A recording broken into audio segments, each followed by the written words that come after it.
quick room tour. It's going to be very quick. I have a desk, I have a bed, I have a window, and I have a massive coat tree thing, and that's it. Back around where we started. The view out the window. Down Reykjavik in the snow. That I think is the Prime Minister's place. I have to look up that and check for certain, but oh yeah, this is downtown.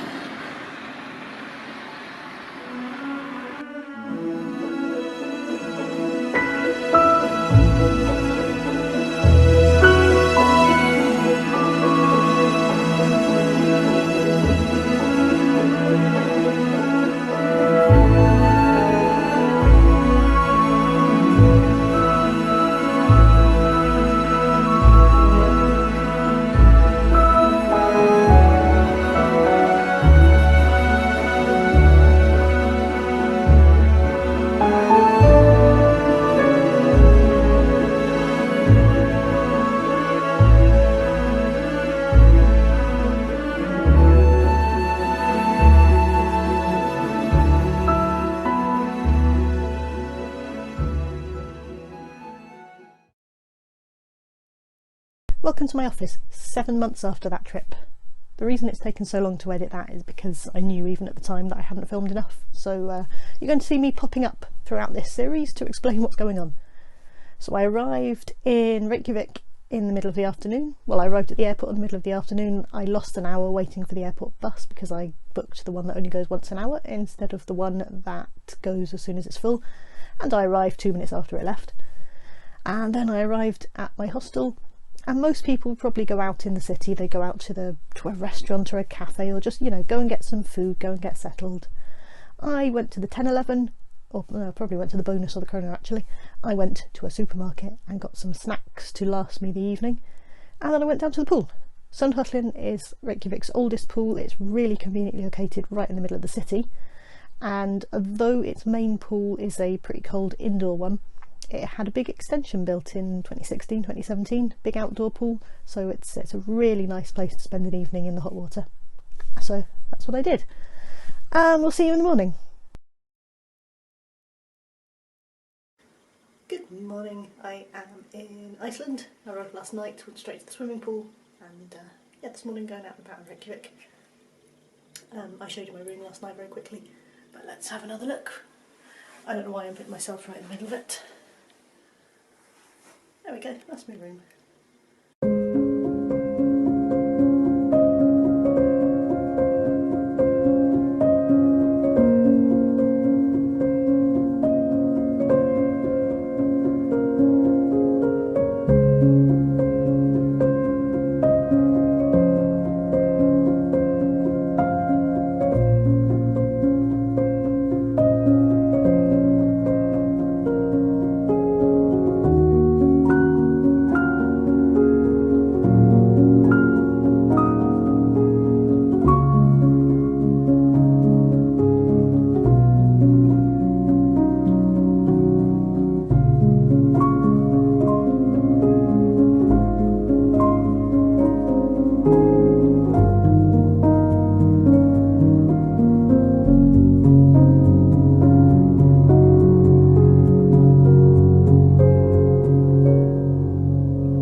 again.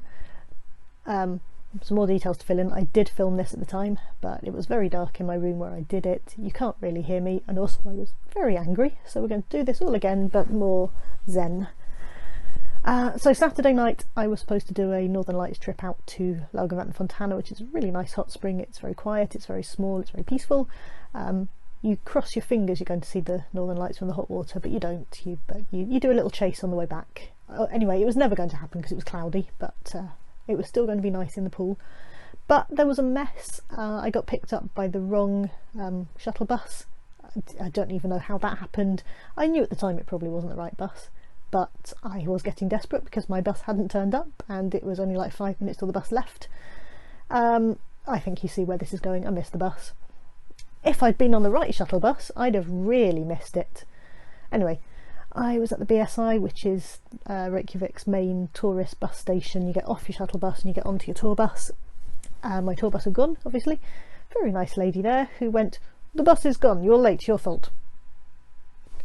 This is your job to solve. I was on your shuttle bus. I didn't walk down there late. Anyway, they couldn't get the bus back. They considered sending a sort of separate transport out just for me, but by the time I got out there it wasn't going to be worth it because we'd be heading back. I'd only get about 10 minutes in the water. And eventually they decided they would give me a trip to the secret lagoon, not the secret lagoon, the Sky Lagoon, on Sunday instead, and I could have basically a free taxi to anywhere I liked within reason in Reykjavik. So I went to Laugardalslaug, which is the really big pool complex. It's sort of 15 minutes on the bus.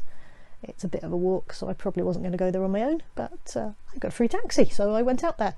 And so I got my evening sitting in the pool being snowed on. Very nice, just not what I planned, and then got the bus back. And that was Saturday. That is me saying it calmly, because I was not saying it calmly at the time. Snow, snow, snow. Look at the snow. It's quite incredible, isn't it?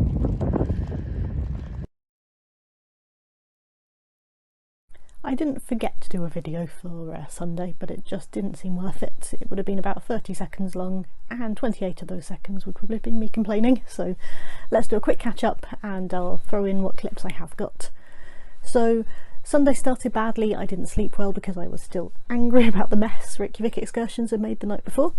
I'd found a really nice spa to go to instead on Monday, but Iceland has this thing with processing payments that came in about 2021, I think, and I couldn't book online. It's a consistent thing that happens so often, so I had to phone them.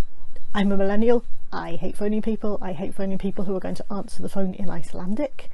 So eventually got that booked, not even through them, through a company that does tours out to them on their recommendation.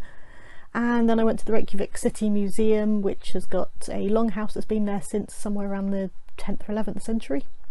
And I think I probably finished the day in the pool, because that's what I tend to do when I'm in Reykjavik. And now, Monday. Monday was a good day, so let's dive into Monday. Good morning. Today is an exciting day. We're starting off with a minibus trip out to Hvammsvik, which is a brand new hot spring that only opened last July. All looks very wild, very rural, very natural. I'm really very excited. So it's going to be a sort of hour and a half drive up from Reykjavik.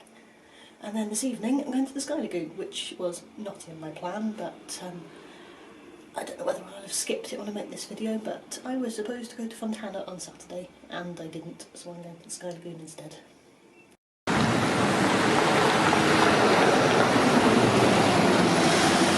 Bus stop 1, City Hall, right ahead where those people are waiting.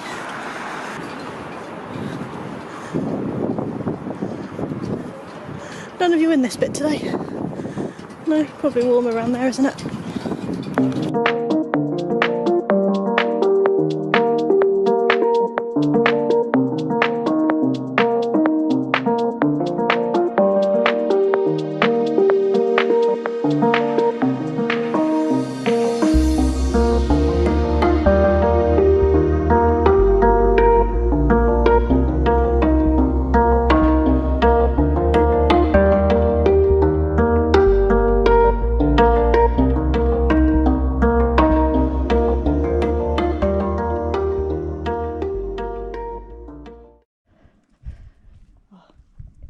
really long way between all these pools. So it's kind of freezing. I see why they offer you shoes. Good view though, isn't it? Let's look at the view when I'm not walking on stepping stones. I think this is pool number 10, 39, 38 degrees, and wonderful, and look at the view.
It's freezing walking around like this.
This morning I went to Hvammsvik, really nice. I'll be going back there lots of times, hopefully. Really nice, really nice.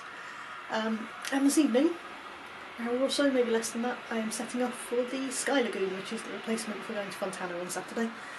And the Sky Lagoon is really nice, and I don't think I'll be seeing any northern lights.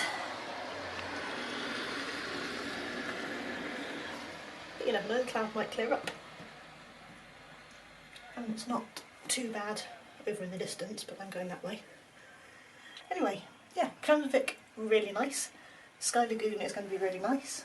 I've had a wander around Reykjavik, topped up my food shopping, and now it's snowing again.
Tempting to do an overtake from all the people on my bus.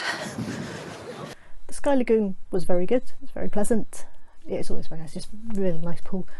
But it was incredibly busy, even taking into account the fact that I went with Iceland's biggest tour operator. It was just so busy, and I can't see any reason for it. It's a Monday night in February. Is that really... I've been there in August. Is February evening really its peak hours? Anyway, it was also too dark to really see anything, so I haven't filmed a whole lot, but I've got videos from last summer and April before that, if you want to see what it looks like, so I'll link them here, there, somewhere. Sky Lagoon, very nice. So on Tuesday I went off to the Blue Lagoon. Now the Blue Lagoon is very touristy and very expensive, but bear in mind that as recently as Saturday I didn't know that I was going to go to either Hvammsvik or the Sky Lagoon, and the Blue Lagoon was supposed to be my big geothermal day out, so I was very much looking forward to it. And I had to get up reasonably early because I wanted to be there as soon as it opened, which is when it's at its quietest. So let's go get the bus.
Wednesday is one of the days that I was really excited to see the finished video for, but it turns out I didn't film a whole lot, which is mostly because it was snowing so heavily and my camera really doesn't like getting snowed on. It's also partly because there was so much going on that I just didn't film it, and one of them I wasn't allowed to film. So let's do Wednesday. So Wednesday, got up, walked the kilometre, mile, not too far, 20 minutes, half an hour, down past the Old Harbour to the Grandi district, which is the area on the far side of the Old Harbour. It's the place where you find lots of places to eat, lots of museums, lots of exhibitions. I'm about to go off to some exhibitions. Now I had planned to arrive at a certain time for the Whales of Iceland visit, but I got there way too early. So I killed some time in Aurora Reykjavik, which is a small building, deceptively busy. There's a lot of stuff packed into that place. It starts with all the science of how the aurora forms and what causes it and where else it happens, and you know, all the science you could possibly want to know. It's got a cinema, so you can just lie on the floor on a great big blanket and watch the pictures going past. It's got a place where you can test out your camera settings and try to take photos of artificial northern lights. It did not work, I just got black. But the thing I really enjoyed, it's a really tiny thing, it's northern lights in a jar. You know, the plasma balls where you touch them and the electricity woo, crackles to your finger? It's a bit like that, in that when you put your hand near it, a green cloud forms nearby, and I don't know how it works, I don't know what it's called, I can't find one on the internet. I would love to buy one, I couldn't afford it probably, but it just doesn't seem to exist. So that was my first stop, and then it was time to go off to Whales of Iceland. So Whales of Iceland it's like a big warehouse all lit in blue, and just hanging from the ceiling are 30 odd fiberglass life-size models of whales, ranging from tiny things like dolphins, which I didn't think were that tiny, but you get them next to a blue whale and you realise how tiny they are, up to, yeah, the blue whale, which it had to be curled with its tail pointing inwards to make it fit in. And I mean, it's not that exciting, but you know, you don't get to see whales up that close in that much detail anywhere else, and I don't think you get to see quite the scale of them anywhere else either. I mean, when you see a tail flipping out of the sea, you don't see that this thing is the size of a truck. So that was interesting in its way, yeah. And I went off to the Saga Museum. Now the Saga Museum I should have done years ago. It's been in Reykjavik for years. It's the others are fairly new, but this one isn't old. It used to be in some of the empty containers up at Perlan, which is where I went on Saturday. It's a load of scenes from history and from myth, with wax figures and information boards, and it's dark and it's atmospheric, and it's really good fun. I highly recommend doing it. Don't take 12 years to do it, just go and do it. But the one I really enjoyed, at the end they've got rails of costumes and you can dress up as a Viking, so you know that I did that. I put on dresses and tunics, and I waved swords and I wielded axes, and a fine time was had. Then I went to the lava show. I really like the lava show. I've done the lava show in Vik now and in Reykjavik. So what happens is they get a couple of buckets of grey volcanic sand from the beach at Vik, which is just down here-ish, and they pour it into a giant kiln, and when it's melted, it's surprisingly cold actually, they pour it down a steel chute into a theatre. Rock melts at a lower temperature than steel. That just blows my mind. Anyway, so they funnel this stuff in and it glows, and you have a lava master with a pole who pulls it around and drips it and tells you all about it. Obviously there's all the science, but it's a spectacle. It really is a spectacle. It's the only place in the world where you can see lava in a theatre, because, you know, who is going to think of making lava in a theatre? So do that if you're in Reykjavik, do that if you're in Vik, go and see the lava. And then last was FlyOver. Now this was the one where I wasn't allowed to take photos, and it wouldn't have worked even if I had. So what you do is you sit in your seat, partly like you're on an aeroplane, partly like you're on a fairground ride, and they hoist you into the air, and they turn off the lights, and just surrounding you is this golf ball shaped screen which has got images from across Iceland taken by drones and helicopters, and you fly through them, and they spray air on you, they spray water on you. You're supposed to feel like you're feeling the waterfalls on your face, you're supposed to feel like you're going through the clouds. It's really spectacular. I squealed out loud a few times, and I try not to squeal in public, but it was really good. Yeah, it wouldn't have come out well on film, but obviously they don't allow you to film it, partly because you might drop it into the giant screen, the camera. So that was my day, and it was pouring with rain when I came out, so I still didn't film anything when I came out, so I walked back to my apartment. And then in the evening I went out to Harpa, which is the concert hall, went to see some comedy, went out for a drink afterwards, stayed out a little bit late. I mean, it's not late normally, it's only about 11 o'clock, but someone had to get up at 4 o'clock to be on the airport bus to get a flight out at 7:30 in the morning, so it was a bit late. But yeah, so that was my trip. I think that is everything. Grandi was very good way to spend the day. Highly recommended.